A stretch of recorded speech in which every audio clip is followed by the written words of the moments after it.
Hello student, good morning all of you. स्वागत है आप सबका पार्थ अमन विद्याकुल पर। छात्रों, मैं भी के अमन आ गया हूँ एक बार फिर से आपको मॉडर्न फिजिक्स के अगला चैप्टर नाभिकीय भौतिकी का बोर्ड मॉडल ऑब्जेक्टिव सब लेकर के। छात्रों, आप धैर्यपूर्वक, आप विश्वास के साथ आप इस चैनल के माध्यम से तैयारी करें। आपके बोर्ड एग्जाम में 100% क्वेश्चन हमारे चैनल की से ही आएगी। 100% ये गारंटी है। छात्रों, चलिए बिना किसी विलंब के चलते सीधा प्रश्न की ओर। पहला क्वेश्चन है कि थोरियम कौन सा तत्व है? TH thorium 90-230। 90 जो है ये थोरियम का परमाणु क्रमांक हो गया और 230 जो है परमाणु भार हो गया। तो यहाँ पे कहता है कि थोरियम के एक परमाणु में न्यूट्रॉन की संख्या। छात्रों, जब कोई तत्व X हो, मतलब X कोई तत्व हो जिसका परमाणु क्रमांक Z और परमाणु भार क्या हो? A हो, तो उसमें न्यूट्रॉन की संख्या निकालने का सबसे आसान तरीका है कि आप परमाणु भार में से परमाणु क्रमांक को घटा दीजिए, अर्थात A में से Z को माइनस कर दीजिए, -Z कर दीजिए, आपको परमाणु क्रमांक निकल जाएगा। तो यहाँ पे देखिए 230 में N की संख्या हो जाएगी 230 अब माइनस कितना 19, 230 माइनस 19, और यदि ये माइनस कीजिएगा तो आ जाएगा आंसर 114। कितना आ जाएगा? 140। तो आपका आंसर ऑप्शन नंबर बी हो जाएगा सही। चलिए अगला क्वेश्चन है कि यूरेनियम कौन सा तत्व है? यूरेनियम के नाभिक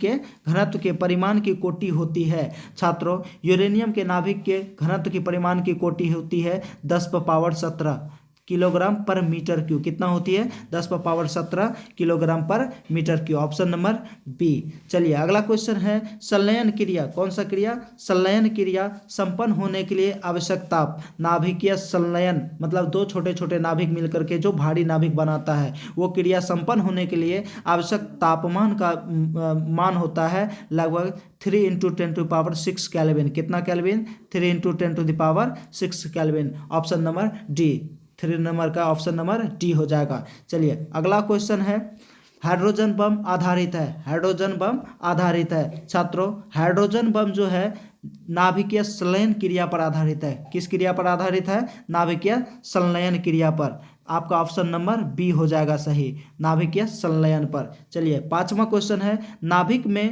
नाभिक की प्रति न्यूक्लियॉन औसत बंधन ऊर्जा होती है। नाभिक की प्रति न्यूक्लियॉन औसत बंधन ऊर्जा होती है। छात्रों, नाभिक के प्रति न्यूक्लियॉन औसत बंधन ऊर्जा 8 मेगा इलेक्ट्रॉन वोल्ट होती है। कितना होती है? 8 मेगा इलेक्ट्रॉन वोल्ट।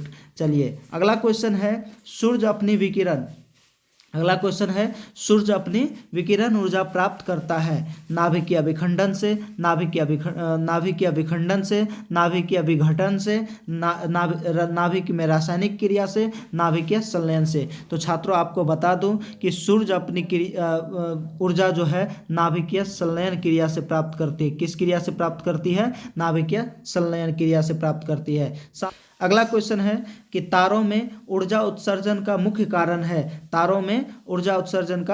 कारण है। ए नंबर में रासायनिक क्रिया, बी में भारी नाभिकों का संलयन, सी में हल्के नाभिकों का संलयन, डी में भारी नाभिकों का विखंडन। तो छात्रों, इसका ऑप्शन सी हो जाएगा सही, हल्के नाभिकों के संलयन से स्टार्स में जो है, तारों में जो है ऊर्जा उत्सर्जन होती है। चलिए अगला क्वेश्चन है नाभिक के मिलने से नए नाभिक के बनने और ऊर्जा के मुक्त होने की घटना को नाभिकीय संलयन कहते हैं। अभी हम ऊपर में भी बताए थे कि दो छोटे हल्के हल्के नाभिक मिलकर के भारी नाभिक यदि बनाती है तो इस क्रिया को नाभिकीय संलयन कहते हैं। तो यहाँ पे ये क्वेश्चन भी कहता है नाभिकों के मिलने से नए नाभिक के बनने और ऊर्जा के मुक्त होने की घटना को नाभिकीय संलयन। 8 नंबर का ऑप्शन नंबर ए हो जाएगा सही। कौन सा हो जाएगा सही? 8 का ऑप्शन नंबर ए। चलिए अगला क्वेश्चन है परमाणु के नाभिक में अवश्य रहेगा। छात्रों, आपको बता दें कि पर किसी भी तत्व के परमाणु हो तो उसमें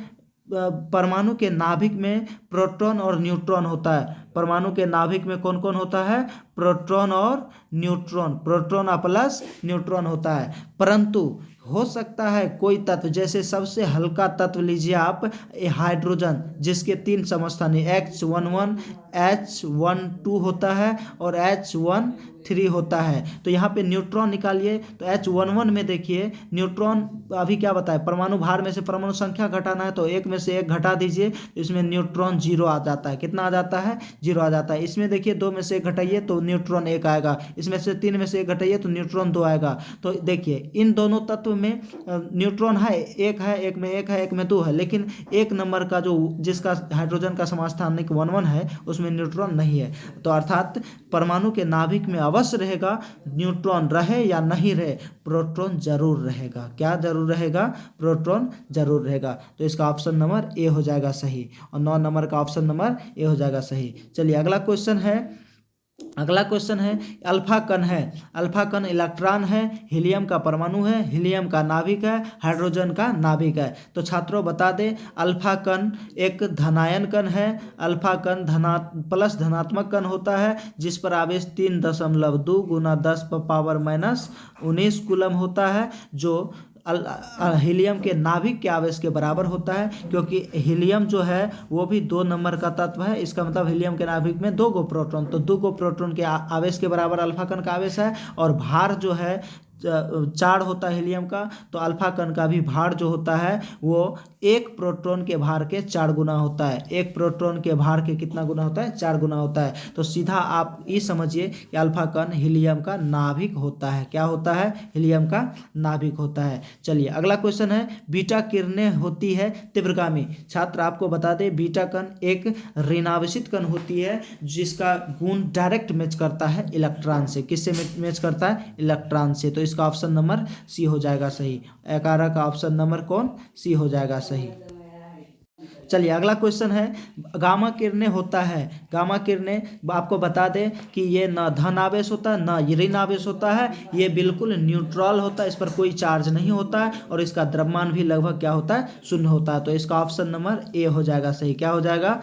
ए हो जाएगा सही, ऑप्शन नंबर ए। चलिए अगला क्वेश्चन है, निम्नांकित में किसके लिए भेदकत्व क्षमता सबसे महत्तम होता है? निम्नांकित में किसके लिए भेदन क्षमता सबसे महत्तम होता है? तो छात्र बता दें कि गामा कण का भेदन क्षमता सभी कणों की अपेक्षा हाई होती है, अर्थात महत्तम होती है। अगला क्वेश्चन है, निम्नांकित में मूल कण नहीं है।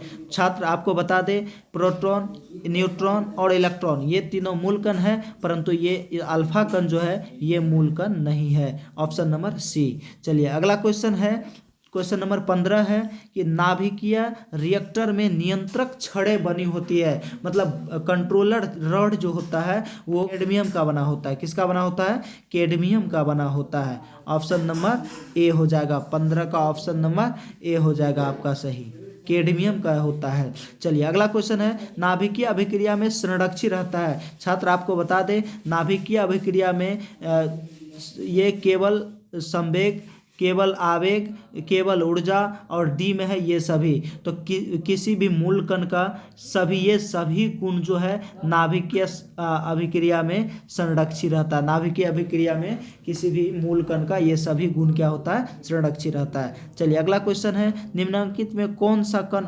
अस्थाई है? तो छात्र अभी आपने देखा कि नाभिक में प्रोटॉन 100% रहेगा ही रहेगा, न्यूट्रॉन रहे या नहीं रहे। तो यहाँ पे न्यूट्रॉन जो है अस्थाई मूलकण है। कैसा मूलकण है? अस्थाई, अनस्टेबल फंडामेंटल पार्टिकल कहलाती है। चलिए क्वेश्चन नंबर 18 में है, नाभिक के अंदर 2 प्रोटॉन के बीच, नाभिक के अंदर 2 प्रोटॉन के बीच तो बीच कार्यकारी बल है, केवल विद्युतीय बल, केवल नाभिकीय बल, दोनों इनमें कोई नहीं। तो छात्र बता दें, 2 प्रोटॉन, वैज्ञानिक कूलम बताया था कि 2 समान प्रकृति के आवेश से एक दूसरे को प्रतिकर्षित करती है, और जब नाभिक में 2 प्रोटॉन रहेगा तो इसके बीच प्रतिकर्षण बल लगेगा ही लगेगा, इसमें कहीं से दो राय नहीं है। परंतु इसे दोनों नाभिक में रहता किस बल के कारण है? तो ओनली फॉर नाभिकीय बल के कारण। तो छात्र आपको बता दें कि नाभिक में उपस्थित प्रोटॉन के बीच विद्युतीय बल और नाभिकीय बल दोनों कार्य करती है। कौन सा बल बल कार्य करती है, दोनों बल कार्य करती है, क्योंकि नाभिकीय बल से ही वो नाभिक में रहता है, वरना प्रोटॉन उसको मार के नाभिक से भगा देता। ठीक है, चलिए अगला क्वेश्चन है, एक तत्व के वे परमाणु जिनके द्रव्यमान भिन्न भिन्न होते हैं परंतु रासायनिक गुण समान होते हैं कहलाते हैं समस्थानिक। क्या कहलाते हैं? समस्थानिक कहलाते हैं। जब किसी दो तत्व के परमाणु क्रमांक अलग अलग, परमाणु क्रमांक समान हो परंतु परमाणु भार भिन्न भिन्न हो तो उसे समस्थानिक कहते हैं। चलिए 20 नंबर का क्वेश्चन है, एक रेडियो एक्टिव पदार्थ का क्षय नियतांक लैम्डा है। एक रेडियो एक्टिव पदार्थ का क्षय नियतांक क्या है? लैम्डा है। इसकी अर्ध आयु तथा माध्य आयु, तो अर्ध आयु को छात्र T/1/2 द्वारा रिप्रेजेंट करते हैं, T/1/2 द्वारा सूचित करते हैं,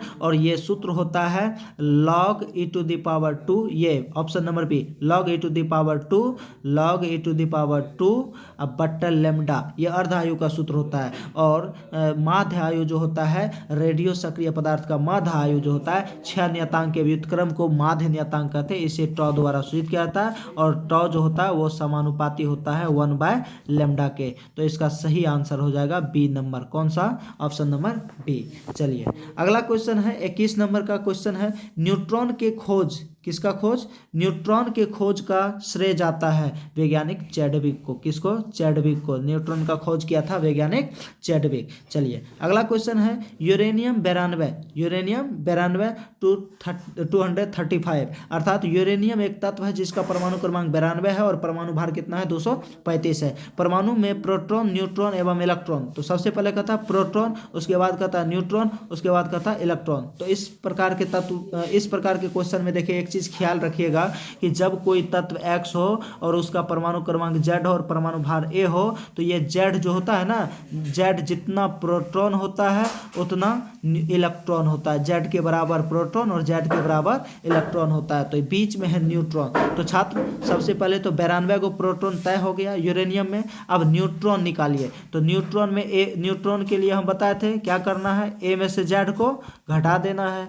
तो सिंपल सी बात है, 235 में से 92 को घटा दीजिए, तो 235 में से माइनस कीजिए 92 को, तो ये आ जाएगा 143। कितना आ जाएगा? 143। तो प्रोटॉन 92, न्यूट्रॉन 143 और फिर इलेक्ट्रॉन भी 92, तो इसका आंसर हो जाएगा ए नंबर ही। बात समझ में आया?